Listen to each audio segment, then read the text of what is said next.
is Colt. I have the honor of being the gun captain this afternoon, and we're about to get started with our 3 o'clock artillery program. So we'll spend a few moments talking about artillery, the role that it plays in the American Revolution, talk about some of the pieces here on the gun deck behind me, and their form and function. And then myself and the gun crew will break out some gunpowder. We may go over to the 6-pound battalion gun here and try to get a big loud noise. How does that sound? Yeah. Good. Yeah. Awesome. Yeah. Just one caveat, of course, before we go any further. Much like our musket demonstrations up in the camp, we do use gunpowder here during our demo, but no cannonball, no ammunition is going into the gun. We're not going to fire something over Yorktown Creek. Just some gunpowder smoke and things like that. So gunpowder only, no cannonball. But there certainly were a lot of them flying through the air here back in October of 1781, because Yorktown was not like most battles of the American Revolution. Yorktown was a siege.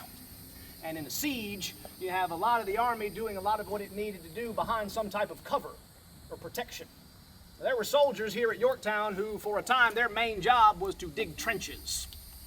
All right, there were parapets and earthworks and redoubts and various fortifications built during the siege, and a lot of the infantry soldiers are behind that protection. And that means that the artillery is going to do most of the heavy work in a siege. And in the world of artillery, there's kind of two general groups. You're either light enough to be considered a field gun, or you're large and heavy enough to be considered a siege gun. What we have on the gun deck behind me here this afternoon, these are all field guns. So they're in the world of artillery, they're actually on the smaller side, but the big heavy siege guns were simply larger versions of what you see here. And if you take a look at what we have, you'll notice there are 5 pieces, but there are 3 different types of artillery on the deck here. We've got some variations. So starting with the small one, right there on the red box, that's a 4.5-inch mortar, also known as a cohort mortar. The piece to its right there is a 5.5-inch howitzer, also known as a Royal howitzer. And again, I mentioned this already, this is a light 6-pound brass battalion gun. But if you saw that thing, what would you call it? A cannon, right? And if you called it a cannon in the 18th century, that would be acceptable. They know what you were talking about, but very commonly that type of piece was referred to simply as a gun. So, mortar, howitzer, gun. Each are designed a little bit differently with different goals or objectives in mind. Take a look, for example, at the length of the gun tube on a mortar or howitzer compared to a battalion gun.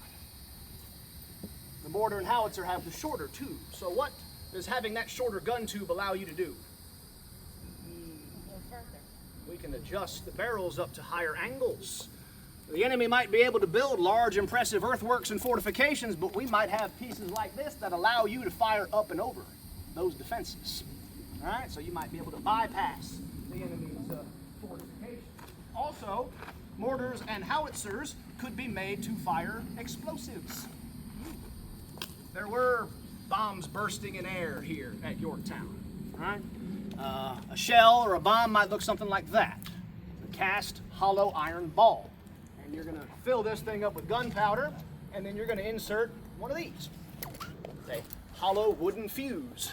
Cut to length, as you can see, and filled with a kind of gunpowder solution or composite that you can insert into that shell. And then the act of firing the weapon would actually ignite the fuse, and then you have that amount of time right before the shell does what you want it to do. Maybe you want it to explode among the enemy, maybe you want it to detonate above the heads of the enemy and rain down all those bits and pieces, or maybe your target is the fortification itself. Fire that shell into the earthwork and then have it explode. Maybe you're trying to create an opening or a breach that your infantry soldiers can exploit. All right, so mortars and howitzers give you some more flexibility. But the most common type of piece that you would see would be, again, what they would call maybe simply a gun or cannon. But I've used the more full name, and I refer to it as a light 6-pound brass battalion gun. Now, that's a long, kind of drawn-out name, I know, but it tells you a lot about the gun and what it's designed to do. So, a light gun, we've kind of touched on this already. The gun itself actually weighs about 1,400 pounds. But in the world of artillery, again, these are still considered field guns. They're smaller, they're lighter, they're more maneuverable, they're easier to bring along with the army as the soldiers are marching down the street. So it is a light gun in part, and that it references in part its classification. It's a field gun. Also say it's a 6-pounder. All right. So if the gun itself weighs 1,400 pounds, what in relation to the gun weighs 6 pounds? Shot. A cannonball, right? The thing that's firing, it's firing a 6-pound round shot. And again, this thing, as you'll notice, it's not hollow. It's not designed to explode. It is a solid 6-pound ball of iron. But if this thing hits you, it doesn't matter how much armor you have on. We don't wear it anymore, right? Because there's a lot of round shot flying through the air out there. And by the way, here at the Siege of Yorktown, some of the larger siege guns were classed as 24-pounders. And that gun might weigh upwards of 5,000 pounds. Let me give you a point of comparison. 6-pound round shot, 24-pound round shot. A lot of heavy metal flying through the air for sure. Another advantage of having a battalion gun like that, that thing can be attached to a battalion. Battalion's a group of infantry. So when your soldiers go off into the field to meet the enemy soldiers, they're supported by guns. And the beauty of that is the 6-pound battalion gun can start shooting long before the enemy infantry can. Can anybody recall the effective range of one of those smoothbore flintlock muskets? 100 yards. About 100 yards. The effective range of the 6-pound battalion gun, ladies and gentlemen, is closer to 1,000 yards. Much longer range. So as those enemy soldiers march toward the gun, they've got to go through several rounds of round shot coming their way. As they get closer, maybe to distances of about 300 yards, the gun crew might start to load a different type of shot into the gun. Canister shot. Known variously as case shot or canister shot, effectively turning the 6-pound battalion gun into a great big shotgun if you start to load it with case or canister. Now, that's going to be more effective at bringing down the enemy soldiers, driving up those casualty numbers, and really giving the enemy plenty of excuses to turn around and go away, which is exactly what we want them to do if we're working on a gun here. Now, based on what I've told you already, would you agree that artillery pieces were considered to be very valuable on the battlefield? Yes. Yes. So oftentimes, is it an objective to try to capture these guns? Yes. Sure. They also recognize that battles are fluid situations. You might lose ground in the morning and gain it back in the afternoon. You might lose that gun in the morning and get it back in the afternoon. If your position's in danger of being overrun, you might engage in the practice of spiking the gun to buy yourself a little time so you can make your getaway. You'll notice in the rear of the gun there is a small vent hole, and you can drive a spike into that vent to plug it up. You need that vent hole to be open and able to, in order to be able to make the fuse and fire the gun, but if you plug the vent hole up, you can't do that. So you may spike the gun to buy yourself some time to make a good escape while still keeping the gun intact so that you may come back later with some of your friends and take it back. Okay?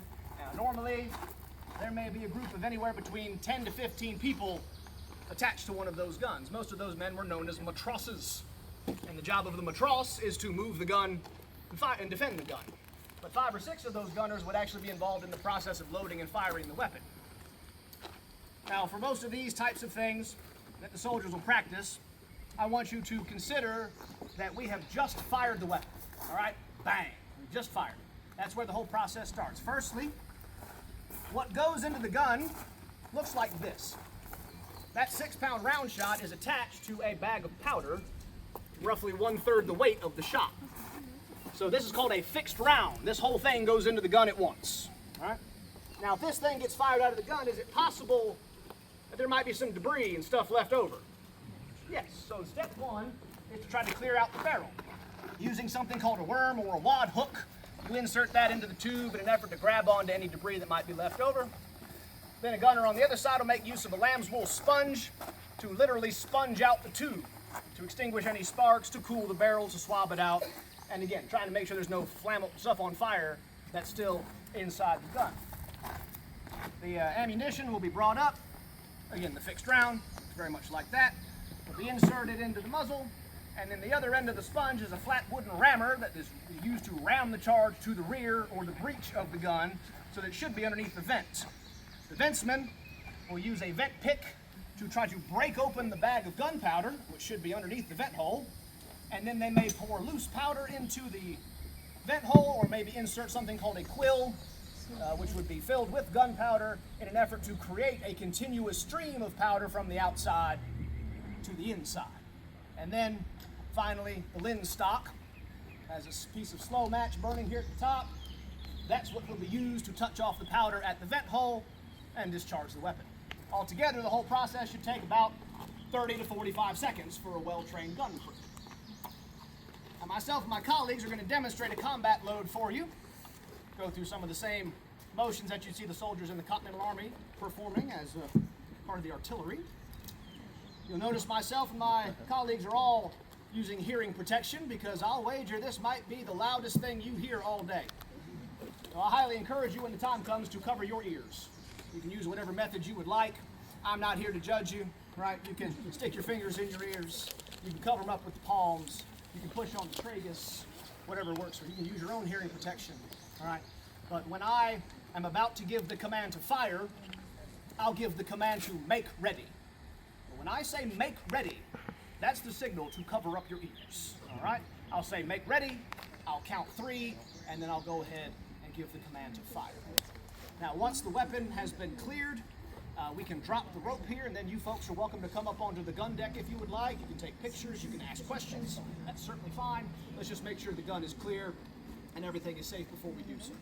I'm going to blow my signal whistle to let the farm know that we're about to get down to business here, and we'll go ahead with the combat load.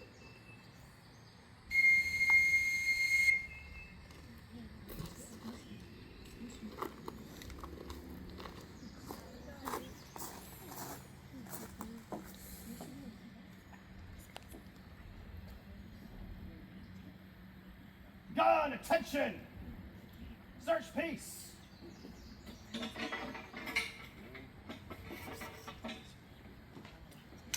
Clear! Load!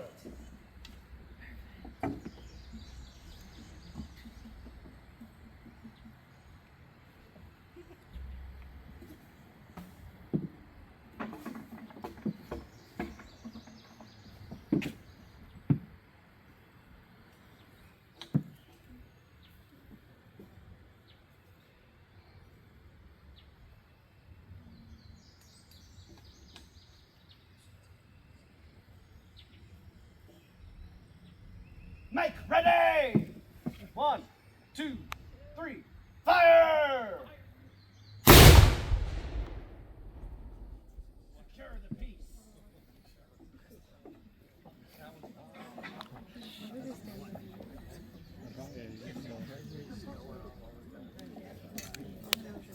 How about a round of applause for the gun crew?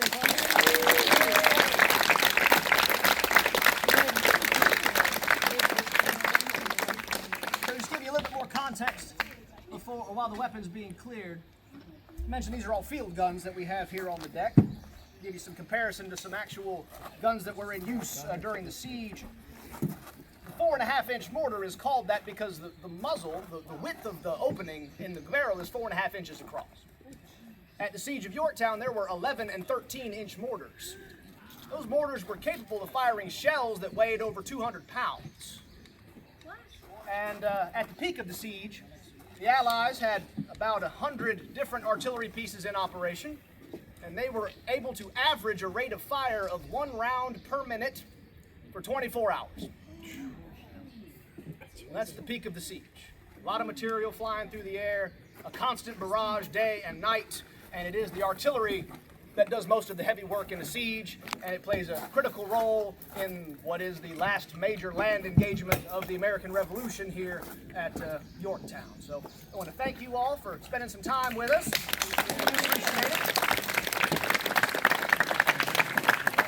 The gun is clear, so you folks are welcome to come on down if you'd like to get a closer look. Otherwise, please do enjoy the rest of your visit. Thank you.